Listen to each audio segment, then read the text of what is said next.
All right, guys, we're going to move on, talk a little Cavs here. Yep. And if you want to score, you can score in tonight's game when the Cavs take on the Chicago Bulls if you use FanDuel, America's #1 sportsbook. And right now, new customers get $150 in bonus bets with any winning $5 bet.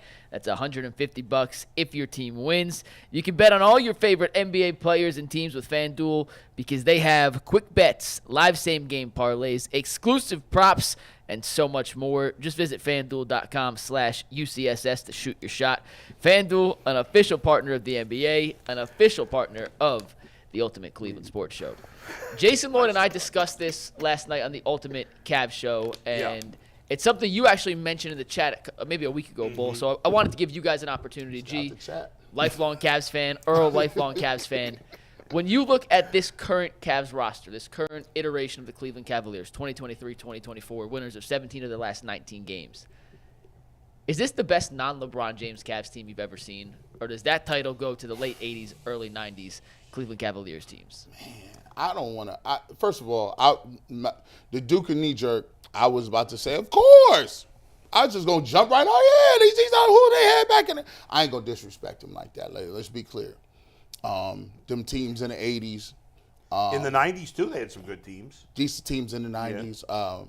Yeah, I can't disrespect them like that. I mean, the Cavs was a really good team. Like, you know what I'm saying? They just ran into that buzzsaw. There was a lot of good teams back then.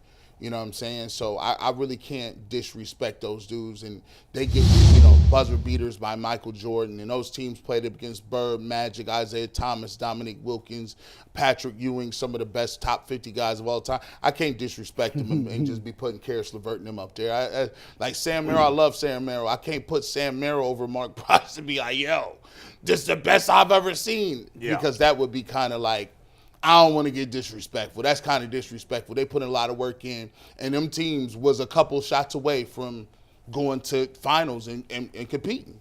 So those teams won 3 playoff series.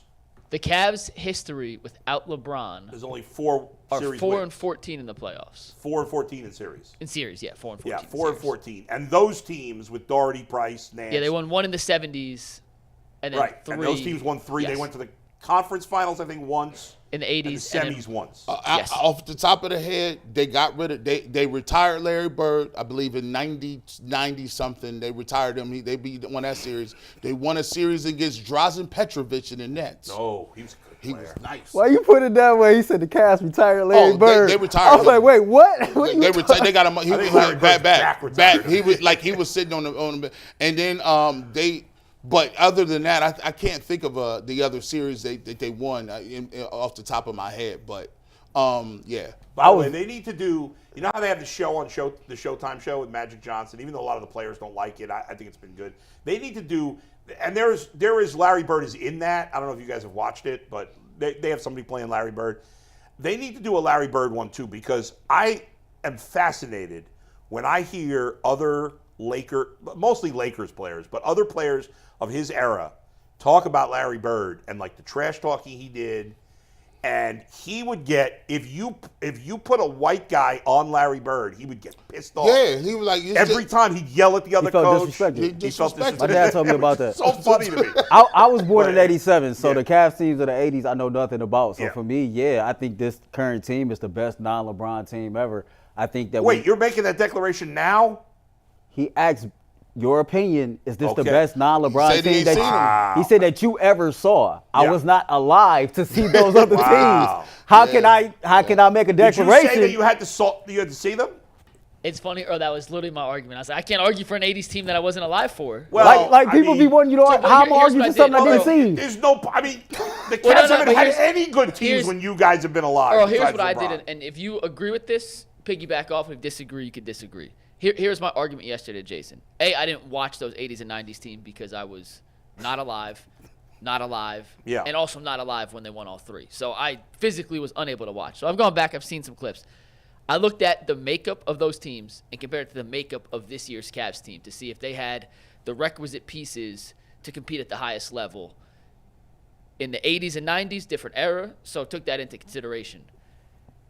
Although I disagree that the Cavs have the most important ingredients of a championship DNA in today's NBA, I also think the Cavs of the 80s, 90s lacked that number one ingredient. And I think when you look at the totality and depth of this year's Cavs roster, they have a better case of making a deep, deep playoff run than those 80s, 90s teams did. Well, I mean, those teams, first of all, you're out of pocket if you say this team is better now. Yes. If you say that they could be better, okay, I can listen to that. This has the potential to be the best. Potential, fine. Earl said they're better already. And there's no way you could say that because they haven't won anything. So that's crazy. Those teams at least won 3 playoff series. I mean, and by the way, with that rationale, yeah, there would be half the country that could never say Michael Jordan's the best player. If you were born in '88 and you, right. You didn't. I mean, I don't you like. couldn't say that. Like, and now then, it's hard to judge, and like, you know, I was living in New York. I mean, I wasn't watching a ton of Cavs basketball. Right. Bad job out of you, bro. Bad job out of you. You knew you were going to have this job in 2024.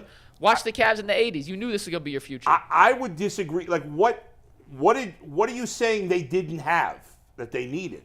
You go back to those teams in the late 80s, early 90s, and that was the uber physical, dominant, but you had to have the one guy who, when push came to shove, it was the pre-Michael Jordan, but the Joe Dumars in that era, and Mark Price, who was way before his time. I don't think was that caliber. Yeah, but Brad Daugherty was a great player. But if you take a look at the rosters and you set aside Donovan Mitchell and you put him over here, and like, Donovan, you're really good, and you start going down numbers for numbers on the rest of these cats, Darius Garland is not better than Mark Price. No chance. Not at all. Yeah, who's arguing that though? But I'm just saying. And Brad Daugherty. Don't get out of pocket. Brad Daugherty's better than either of these guys. Brad Daugherty was better than Mobley or Allen. Now, maybe Mobley will turn out to be better at some point. Maybe. But not right. Brad Daugherty was a stud. I mean, Larry Nance was like a 7-foot small forward. Like, the Cavs had ball players. Like, don't get it twisted. Like, they was nice.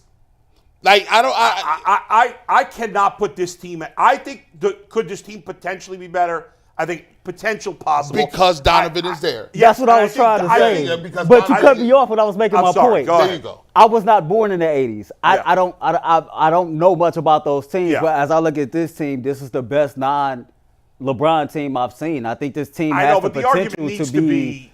I'm just answering that based on how the question was posed. Like that way. Well.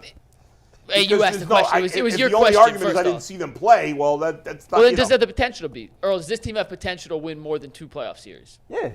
Because I guess that is the exact equivalent to what the 80s, 90s team did. They have to win 3 playoff series. This team lost a playoff series last year where they were the favorites. I can't remember. Like, did Nance, Daugherty, and those guys ever lose a series where they were the favorites? I don't know. I don't remember. It's so many years. And then you'd have to talk about specifically. Listen, if you playing in that era, right? Yeah. And there's all these good players. I mean, these are legends. These ain't like okay, I like Trae Young. Trae Young, not no legend. Like, you got Isaiah Thomas and you got, you know what I'm saying? You got John Stockton and Magic. Like, it just ain't like, you know. All right, let me ask you this question then, because I don't know. Is there any player currently on the Cleveland Cavaliers that their game can transcend and they would have been good in that era that you're talking about?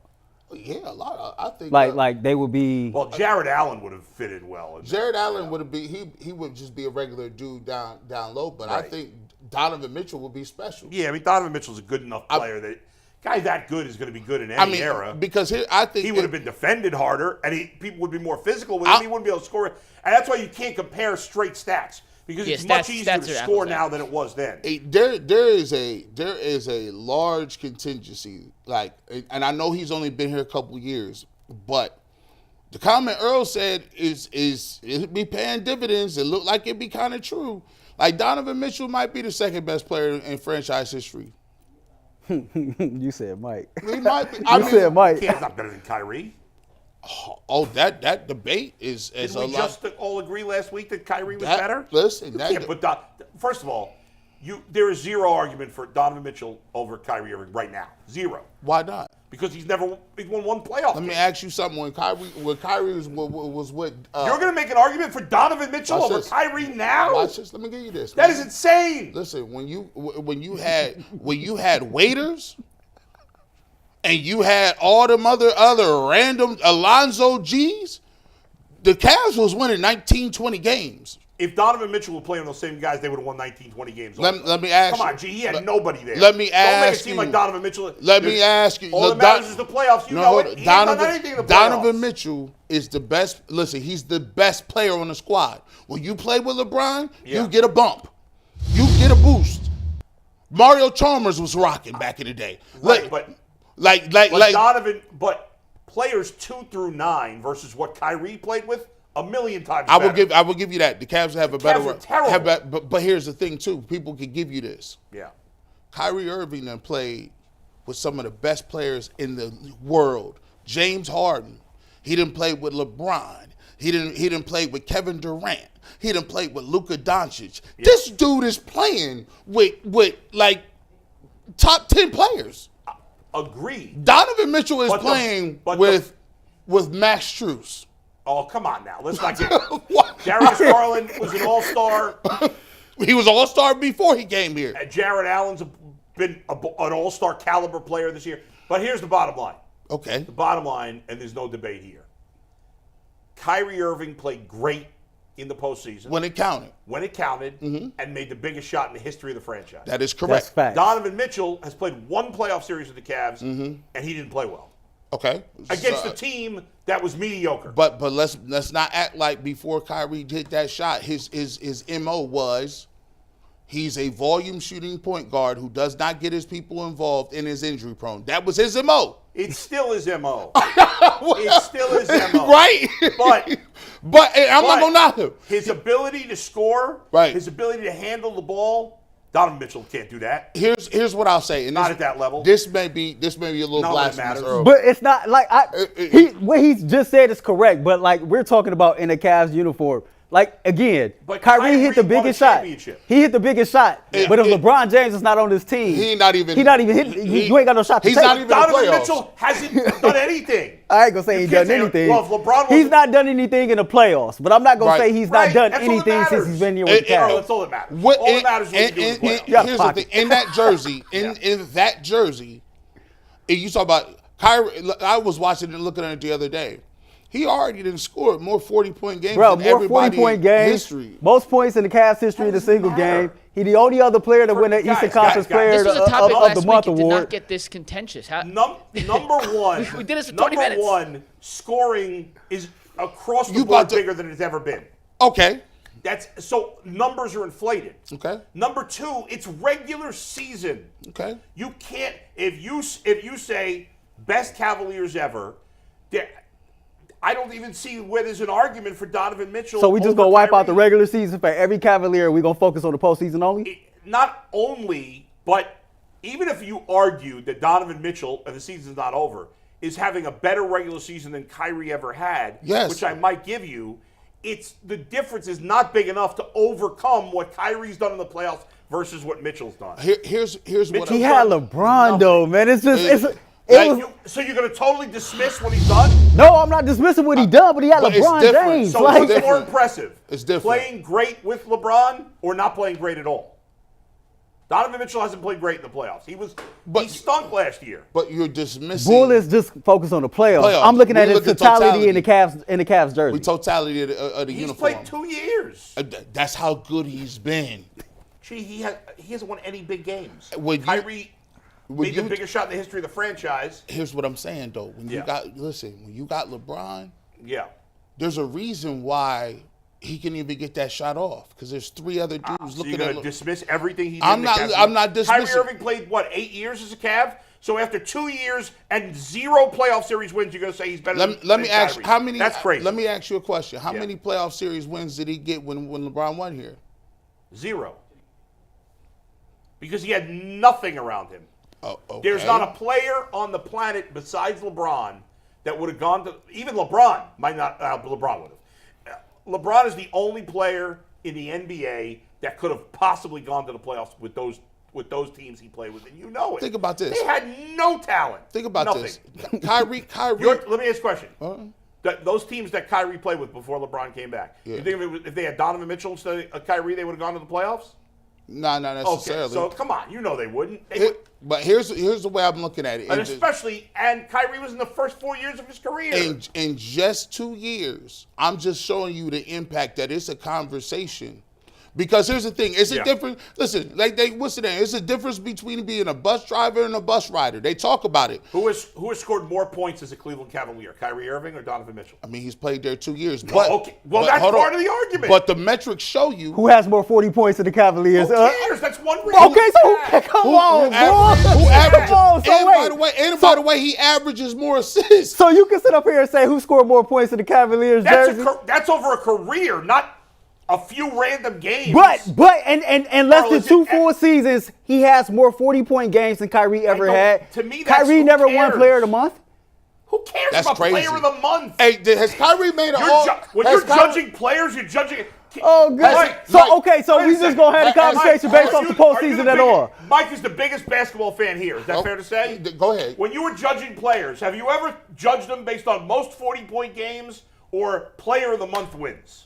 That counts. That's on the resume. I mean, it's a tick on the resume, but it's not near the top. It was everything you would. Come on, you're judging who's better than who. Did you ever think of either of those two stats? Has Kyrie ever made All NBA? I think so, yeah. But I think Donovan Mitchell got Cavs records for most points in the game, most 40 points games in a row. Like just certain things like that. Record for making big shots in big games. He never averaged 28 like Donovan Mitchell. Kyrie is a 3-time All-NBA player. Right now. You know so that. You is that first and second team? One second team, 2 third teams. Okay, here you go. Kyrie's got 1 second team, 2 thirds. Correct. And Donovan Mitchell, for comparison, has 1 second team. So, now, let me ask you this. Those second and third teams, did they come with the Cavs or other teams? Kyrie's second team came in. I got to go back to the tab. He was second team All-NBA in 2019. In 2015, he was third team All-NBA. In 2021, he was third team All-NBA. So he had a third team All-NBA with the Cavs. Mitchell has a second team. And he has a second. His second came in 19, which he was with the Celtics. The Celtics. So how many total All-NBAs does he have? 3 total. 1 first, 2 seconds. But how many with the Cavs? One. Just one with the Cavs. And Kyrie has 1 second, 2 thirds. Excuse me. 1 second, 2 thirds. Right. So here's the thing. It's very close. It's very close. I'm not knocking Kyrie. Listen, if you said today, who's more important? Obviously, it's Kyrie, right? That's why I've said he's gonna get his jersey retired. Some people don't like that, but Donovan Mitchell, to me, he won't surpass. His jersey retired. No, he has to invest and stay. Kyrie was here. We've talked about it. Yeah. If a team drafts you, you get that boost. Mm-hmm. We drafted Baker, you gonna get the benefit of the doubt. Mm-hmm. If you a guy that came in and they think you're a mercenary, you gotta overdo it. Donovan Mitchell's got to play great when it matters, and so far he's only had 1 opportunity, and he hasn't done it. That's fair. If he wins the 2 series, are you agreeing that you putting him over Kyrie? If he plays great in the playoffs and the Cavs win a couple of series, then then you can make an argument. I think right now you can't. To me, because he's been here 2 years and played in 1 postseason and didn't play well. At the end of the day, man, Kyrie is a great player. Donovan Mitchell is a great player. We've been blessed in Cleveland to have some great players that's not named LeBron James. So it is what it is. Go ahead.